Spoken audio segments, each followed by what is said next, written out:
السلام عليكم ورحمة الله وبركاته. إن الله وملائكته يصلون على النبي. يا أيها الذين آمنوا صلوا عليه وسلموا تسليما. اللهم صل وسلم وبارك على سيدنا محمد وعلى آله وعلى أصحابه أجمعين. ازيكم حبايبي، عاملين ايه؟ يا رب تكونوا بخير وصحة وسعادة. وحشتوني كتير. لو أول مرة تشوفني، معاك مطبخ مكة للأكلات المصرية، وهقول لك كل حاجة بكل حب وكل مصداقية. بس تشترك في القناة وفعل زر الجرس علشان يوصلك كل جديد إن شاء الله. النهاردة بقى حبايب قلبي عايزين نعرف إيه سر طعامة وحلاوة أي أكلة زمان كنا بناكلها شوية كده، اللي إحنا بنقول عليه الطبيخ المصري، وإيه سر جماله وحلاوته والنفس الحلو اللي من عند ربنا. وإن شاء الله كده تعملي أكلة حلوة وتلم عليها الحبايب.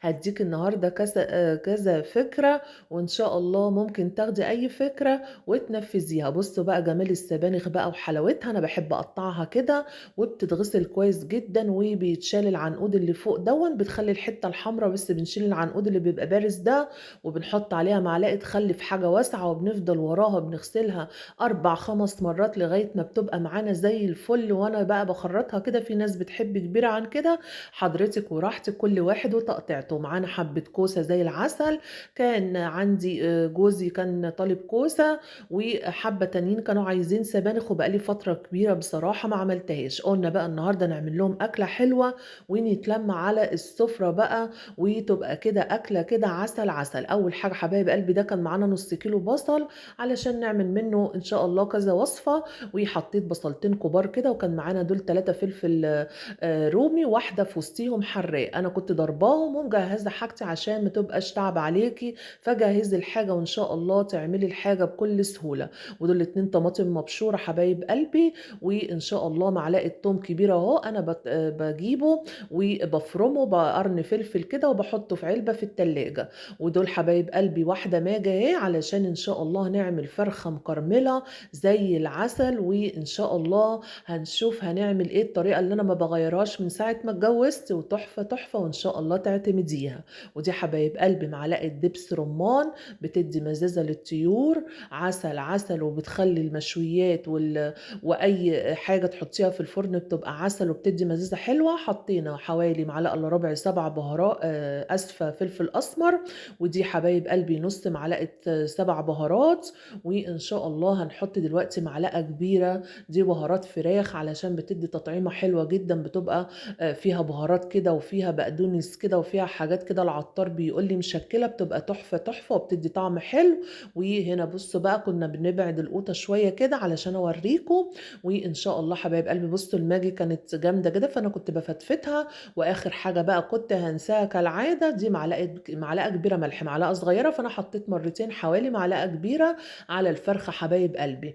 احنا كان معانا فرخة شامورتي بقى زي العسل، قلت اعملها، وكان معانا نص كيلو لحمة هحتاج الشوربة بتاعتها، فالفرخة قلت بقى النهاردة اعملها كده، هم بيحبوها بالبصل المكرمل، وهناخد شوربة اللحمة نستعمله في الطبيخ إن شاء الله. بصوا بقى الجمال والحلاوة واللون بقى، القشطة غسلها في كويس جدا في محلول النقع، بقعد بقى ساعة ولا ساعة ونص إلا الطيور يا بنات. نظافتك من طريقة تقديمك وطريقة غسيلك للحاجة، بتقعد ساعة كده في ملح وليمون ودقيق، وبنخليها قشطة كده في المحلول بتاعها، وبتفضل زي الفل. وبعد كده بنصفيها ونحط خل تاني، بصوا بنفضل وراها كده لغاية ما بتبقى زي الفل، وبنتبلها بقى الخلطة الجميلة دي، علشان ان شاء الله حبايب قلبي تاخدي احلى تطعيمة وحبة بقى خلطة جبارة. انا بقالي 19 سنة بعملها كده، وبصوا اللي بياكلها عندي بيقول لي انت بتعملي فيها ايه، احلى فراخ مكرملة. خديها واعتمديها، وان شاء الله تدعي لي دعوة حلوة. بنتبل كويس جدا جدا. وبعد كده حبايب قلبي جبنا كوبايتين مية هنحطها، ونرفعها على النار شوية لغاية ما تستوي. وبعد كده آخر حاجة 10 دقايق بنحطها في الفرن، وبتبقى عسل عسل معاكي. دي شمرت عندك بيضة مفيش أي مشكلة، فمش هتاخد سوا كتير، وغطيناها بحاجة. هنا بقى جينا نعمل بقى، حطينا شوية حتة سمنة بقى بلدي، وإن شاء الله كان معانا نص كيلو بقى لحمة. وإن شاء الله هنعمل أحلى شوربة وأحلى حبة شوربة تاخديهم لأحلى تطعيم الطبيخ. بندي للحمة صدمة حبايب قلبي لغاية ما لونها يغمق معانا كده. وان شاء الله حبايب قلبي اول ما لونها يغمق كده وتاخد الدرجه اللون البني بني كده وكل لونها يتغير. بصوا كده شوحناها بقى في حتة السمنة دي، كانت والدتي ربنا يخليها جايبها لي معاها، كانت جايه لي زيارة. حطيت نص معلقة فلفل أسمر كده، وإن شاء الله هنحط نص معلقة 7 بهارات بتدي طعم حلو كده للحمة، وننكهها من الأول كده عشان تاخدي أحلى تطعيمة شوربة إن شاء الله. تعمليها وتعملي منها كل الأكل اللي معاكي، ولو فات حبة بنخزنهم في الفريزر لأي حاجة تانية. وحطيت واحدة مكعب ماجي، ونشوح بقى الكلام الجميل ده بقى يا بنات في حتة السمنة بقى اللي ماما جايباها ربنا يديها الصحة. وعندك سمنة ما فيش أي مشكلة، بس هي زي ما قلت لكم كانت جاية لي زيارة، يعني كانت جايبة لي حتة معاها. فإن شاء الله نشوح بقى كده ونشوف بقى الجمال بقى والريحة أول ما تطلع يا بنات، واللون يتغير معانا زي ما قلنا. وكان معانا بقى 2 بصلة صغيرة أو واحدة كبيرة ما فيش مشكلة، وواحدة طماطم كلهم مقطعينهم مكعبات مكعبات كده أي تقطيع، علشان دي شوربة طبعا زي ما تحبي. عندك جزر بقى بس انا ما كانش عندي، حطي كل دي اضافات بتدي طعم حلو جدا جدا يا بنات. والريحه بقى مش قادره اوصف لكم، ما شاء الله تحفه تحفه. ونشوح كده لمده 5 ثواني كده، وبعد كده نكون مسخنين ميه على الكتل او على النار، ونحط لازم ميه مغليه حبايب قلبي علشان تسرع السوى. وكده بقى اللحمه مسامها اتقفلت وما تاخدش، ما ينفعش نحط ميه ساقعه، لا لازم تاخد كده ميه سخنه ونسيبها بقى. وكل ما المية تنقص إن شاء الله هنزودها. بصوا جميلة، واللحمة تكون مغسولة نص غسلة. وإن شاء الله حبايب قلبي مصفيينها كده، بنشطفها بمية عادية وبنصفيها حبايب قلبي في مصفى. بصوا بعد كده بقى إن شاء الله حطيت حتة زبدة وحبة زيت. هنعمل بقى إن شاء الله تسبيكة الكوسة. أول حاجة برضو جبنا حوالي بصلتين، جهزي حاجتك جنبك بيبقى راحة، ما بتبقاش تروحي وتيجي بيبقى تعب عليكي، لا جهزي الحاجة وإن شاء الله لو بتعملي أي كذا وصفة زي ما أنا كده النهاردة بقى احتجت، فالحاجة بتريحنا. وحطينا حبايب قلبي أول ما ريحته تطلع حطيت معلقتين فلفل رومي اللي أنا ضرباهم، وكان في وسطهم واحدة فلفل حراق، ونص معلقة فلفل أسمر، نص معلقة 7 بهارات، وواحدة ماجي دي بنحطهم في الأول علشان نتبل البصل كده. وتعالوا بقى نشوف يعني إيه طبيخ بقى، ويعني إيه كلمة أسفة، يعني إيه أكلة ترم العظم كده بقى والريحة وأسرار. بصوا بقى أول ما لونه غمق كده وخد اللون الذهبي كده، كان معايا معلقة صلصة عشان القوطة يعني ما كانتش حمرا قوي قوي، فأنا كان عندي. ما عندكيش صلصة حبيبة قلبي حطي معلقة بابريكا. ونشوح بقى كده أول ما البصل ياخد اللون البني كده ويستوي بقى، والروايح تطلع والريحة الجميلة بقى تطلع كده ويتشوح كويس جدا. وإن شاء الله بصوا الخلطة بقى بتتكلم عن نفسها، تحفة تحفة. سيبناه حوالي 10 ثواني كده. كان معانا حوالي بقى الطماطم دي كان 2 كيلو الا ربع، فحطيت كيلو الا ربع، حوالي كده كيلو الا ربع كده، وكنت لسه ضرباه. وبعد كده حبايب قلبي نقلب كده، وحطينا نص معلقة سكر عشان تعادل حموضة ان شاء الله الطماطم، ونوطي بقى النار. وسر من اسرار بقى الطبيخ بقى، عايزه تاكلي شويه اكل زي العسل توطي النار بقى، وبيبقى تحفه كده وبيبقى عسل معاكي. بصوا هنا بقى لان بنبص على الفراخ اول ما الميه تتشرب ان شاء الله كنا هنحط ميه تاني لغايه ما تستوي. تحفه تحفه، والريحه يا بنات ما شاء الله اللهم بارك. وهنا الشوربه بتاعتنا بصوا بقى اوريكم، ولا في ريم ولا بشيل منها اي ريم. اللحمه تتغسل كويس بميه عاديه وتتصفى كويس قبل ما تبتدي فيها، وتاخدي احلى شوربه واحلى تطعيمه ان شاء الله. زي ما قلت لك لو عندك جزر حبيبه قلبي حطي. هنا بقى نعمل تسبيكه السبانخ.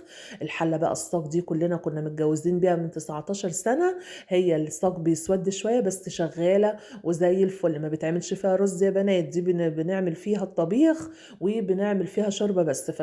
حطيت زبده وزيت، وحطينا بصلتين نشوح كويس لغايه ما لونهم يدبل كده شويه ويتغير. برضك حطينا بقى اخر معلقتين فلفل اللي احنا طحنينهم. بصوا استعملناهم لكذا حاجه، فعشان كده بقول لك حبيبه قلبي حضري الحاجه جنبك عشان ما تروحيش وتيجي وتتعبي. ونشوح بقى الكلام الجميل ده، وزي ما عملنا حطينا نص معلقه فلفل اسمر، نص معلقه 7 بهارات، واحده ماجي. ودي بقى حبايب قلبي معلقه توم كبيره. السبانخ يا بنات بتحب التوم زي الباميه كده وزي الملوخيه، معلقه كبيره بقى. ودي بقى تقليبه للتشويحه الخرافه دي والريحه يا بنات اللهم بارك بقى. ماما كانت جايبه لي حتة السمنة الخير على قدوم الواردين، فبقى ادت طعم بقى يا بنات ميكس بقى روعة روعة روعة. بصوا الخلطة أول ما تتشوح وتدبل والبصل يبقى لونه ذهبي بقى، وإن شاء الله كده يتغير لونه ونشوح فيه كده، حطينا برضك معلقة الصلصة اهي وقلبنا. وبعد كده حبايب قلبي هنحط إن شاء الله الطماطم وتتسبك يا بنات على نار هادية. أحلى طبيخ تاكليه على نار هادية ما شاء الله بيبقى تحفة بقى، وكله بياخد من النكهات. وهنشوف هنعمل ايه مع بعض. وشوفوا بقى الست المصرية لما بتقف بقى بتبدع في المطبخ، وعملت كذا حاجة. وحطينا نص معلقة سكر، ده كان حوالي كيلو الا ربع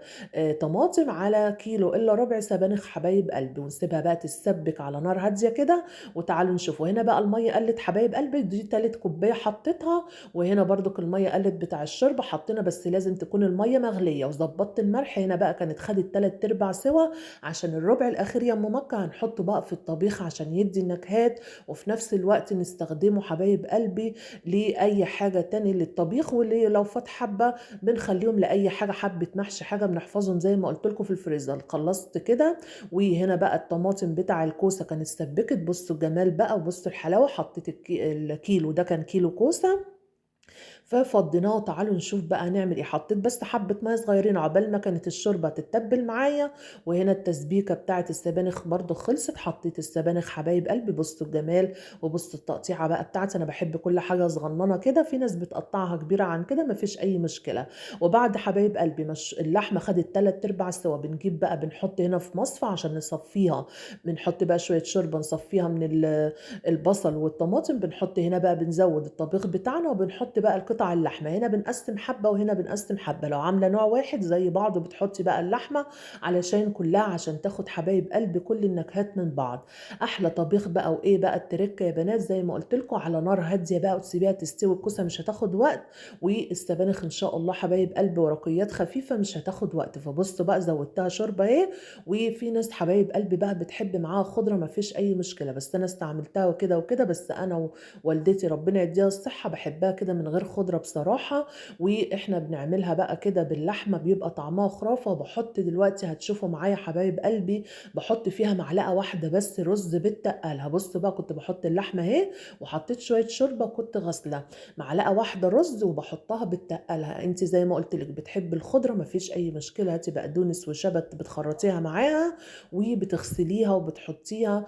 وان شاء الله في ناس بتتعود عليها، بس انا بصراحة زي ما قلت لكم انا ما بحبها بالطريقة دي. زي ما والدتي كانت بتعمل انا بعمل زيها. وبصوا هي معلقة مش بتبان ولا اي حاجة ولا بتغير في شكلها، هي بس بتقلها شوية. هنا بقى الفرخة بصوا كانت استوت سوا كامل يا بنات. وبعد كده كان لو عندك صلصة، الصلصة خلصت بقى وحطيتها للأكل فنسيت، فحطيت عليها رشة زيت كده. والصوص حبايب قلبي اللي نزل هيحمرها. بصوا كنت باخد بقى شوية بصل بقى يا بنات تحفة، ومش قادرة أقول لكم على الطعم وعلى الريحة. إن شاء الله تعتمدوها. عسل عسل نحطها تاخد لون تحت الشواية 10 دقايق، ما تكتريش عليها عشان دي شمرت ما تنشفش منك. ولو بيضة برضك يعني ما تخليهاش تحمر قوي علشان ما تبقاش محروقة. هنا بقى خلاص على نار هادية سوينا الطبيخ العسل الفل بتاعنا. زودت حبة شوربة لو محتاج حطي، وحطينا بقى معلقة ملح كده. وخلاص بقى كان خلاص الكوسة زي ما قلت لكم ما خدتش وقت، وكانت خلاص الحمد لله رب العالمين على وشك ان هي تستوي. هنا برضك نفس القصة، بس هنا بقى هنعمل احلى طشة لاحلى سبانخ في الدنيا. الاحلى حبايب قلبي دي بيتعمل لها طشة زي حبايب قلبي البامية كده والملوخية، بتبقى عسل عسل وتحفة. ظبطنا الملح وحطينا شوية شوربة وحيقتها. وتعالوا بقى حتة سمنة وحبة بقى معلقة توم كبيرة، وحبة بقى حبايب قلبي ما كانش عندي اللي هي الكزبرة الناشفة، عندك حطي بس انا ما كانش عندي فحطيت شعرايه فلفل اسمر تتبل بس الثوم. وبقى شوحتهم كده لغايه ما خدوا اللون الذهبي. وان شاء الله هنحطهم بقى على السبانخ. وكلي بقى وادعي دعوه حلوه لام مكه. بصوا ولا تقولي لي بقى خضره ولا تقولي الكلام ده بقى. بصوا ما فيش بعد اكل الست المصريه ربنا يديها الصحه يا رب ويقوي كل واحده على اللي هي فيه. بصوا بقى وناخد بقى كده حبه الطماطم بقى ونفضي. وما شاء الله بقى لو قدرت بقى يا بنات كنت اشممكم الريحه تحفه تحفه. وزي ما قلت لكم تسيبيها بقى على نار هادية كده لغاية ما اللحمة تاخد الربع الأخير.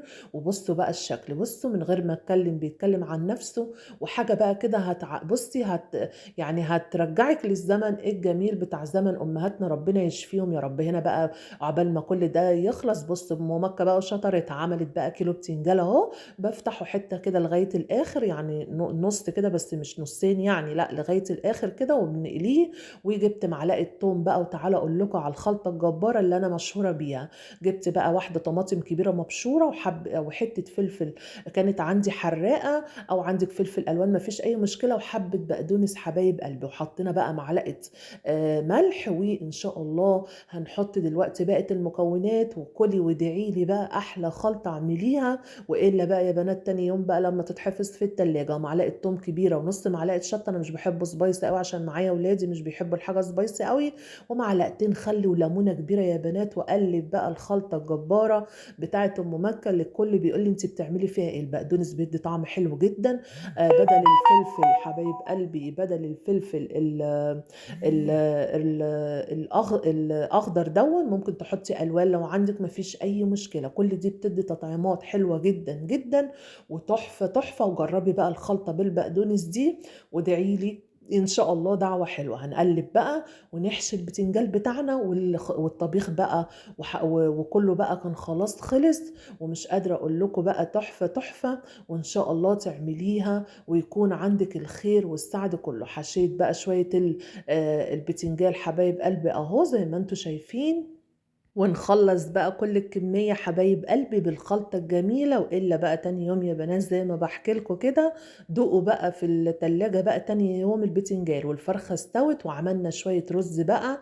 بصوا ام مكة بصوا شاطرة ازاي، عملت كذا حاجة في وقت قياسي. عملنا شوية رز بالشعرية كده حلوين، حمرنا الشعرية وحطينا عليهم الرز وفلفلناهم وظبطنا الملح وسقيناهم بالمية وتحفة. بصوا بقى لغاية ما ياخد بس عشان ما يتعجنش معاكي ولا ملزق بقى ولا اي حاجه. وان انا عملتهم بقى عشان قلت ما اطولش عليكم في الفيديو. وغرفنا بقى وحطينا على السفره، والنهارده بقى نقدم مع بعض على السفره. وبصوا بقى حبه الكوسه بقى اللي هي على النار الهاديه بحبه اللحمه بقى الدايبه دوب.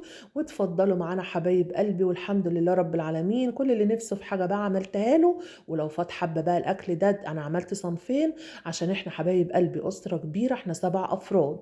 انا بديكي افكار وممكن تعملي حاجه واحده بالفرخه مثلا، بحبه رز بحبه كوسه مثلا، إيه اللي نفسك فيه. وان شاء الله انا كنت هحفظ لتاني يوم. انا تاني يوم ما بعملش بقى اكل بنقضي بيه، بحفظ الباقي في علبه في التلاجة وبنقضي بيه. بصوا حبايب قلبي بقى الشكل النهائي، والفرخه العسل المكرمله وحبه بتنجان عسل. اتفضلوا معانا. واوعي تنسيني في دعوه حلوه منك ولايك واشتراك في القناه عشان يوصلك كل جديد ان شاء الله. وبصوا بقى اللمه دي ما بتسواش كنوز الدنيا، لما بقى بتساوي الدنيا كلها باللي فيها. اتفضلوا معانا حبايب قلبي، واوعي تنسيني في احلى لايك. والسلام عليكم ورحمة الله وبركاته.